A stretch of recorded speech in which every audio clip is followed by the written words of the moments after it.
Niretzako idazte prozesue hain modu luzien erunda lehenengo esperientzie izan da hau, orduen alde horretatik dana egiten jat oso ez ezagune eta oso arrotza.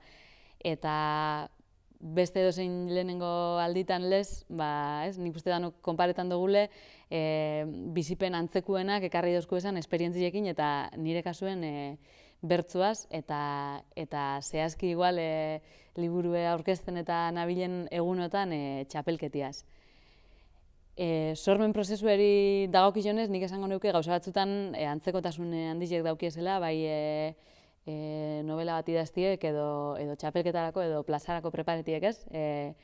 Izeberran azpiko parte hori, etxeko lan hori, bakarlan hori norberak egiten dau, bere buruaz, papelaz, kuadernuaz, eta gero ja, jente aurrera saltu emoteko ordu ailegetan danien, hor hartzen dau lanak beste gorputz bat. Bertzotan ze pasetan da, lan hori plazaratzen dozunien momentuen bertan jasoten dozule feedbacka bai publikoena eta kasu batzutan epaileena bebai. Eta novelia sostera, hau guztiz bestelakue da, ez?